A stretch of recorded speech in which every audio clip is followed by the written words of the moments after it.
अपने बड़े दुश्मन का बदला लेने के बाद एंजल ने मौका देकर वहां से गई। जब वह समाज में पहली बार आई थी तो उसे कोई सुरक्षा नहीं थी और दो छोटे चोरों ने उसका सारा पैसा छीन लिया।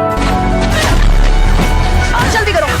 खुशी के महल की मालिकनी ने अचेत पड़ी हुई एंजी को देखा, उसे उठाकर वापस ले गई और कड़ी निगरानी में रखा। देखा जाए तो सुंदर होना वास्तव में एक अपराध है। एंजी ने विरोध करने की कोशिश की थी, लेकिन हर बार उन्हें अमानवीय व्यवहार का सामना करना पड़ा। कुछ साल बाद छोटे से कस्बे में एक बेहद आकर्षक समाज की महिला नजर आने लगी और साथ ही दो धार दुख भरे आंसुओं की भी।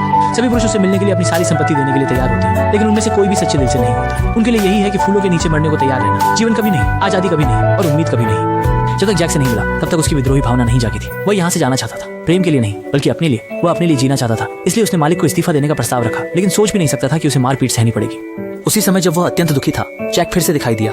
अभी अभी फार्म लौटने पर जैक अचानक अत्यधिक बेचैन महसूस करने लगा, इसलिए वह घोड़ा तेजी से दौड़ाते हुए वहां पहुंच गया। शायद यही दिल का आपसी तालमेल है। जब उसने छोटे एंजी को देखा तब उसकी तकलीफ देख वह बेहद दुखी हो गया। उसने बिना किसी हिचकिचाहट के अपना सब कुछ देकर एंजी को मुक्त करवा दिया।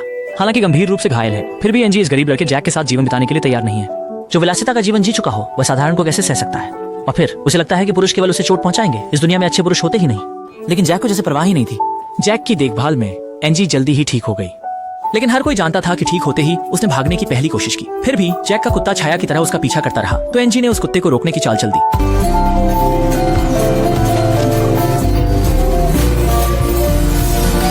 जब जैक घर लौटा तो पाया एंजी गायब हो गई थी। उसने तुरंत घोड़े पर सवार होकर पागलों की तरफ खोज शुरू कर दी। आखिरकार एक छोटे रास्ते पर उसे पा लिया, लेकिन एंजी बहुत गुस्से में थी।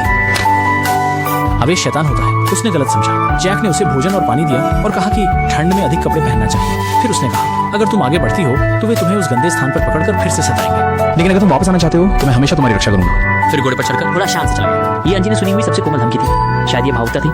अंजी वापस खेत पर लौट आई। इसके बाद दोनों साथ में लकड़ी काटना, साथ में मछली पकड़ना, रोजाना साथ रहने वाले जीवन ने एंजल को पत्नी की पहचान स्वीकारने पर मजबूर कर दिया।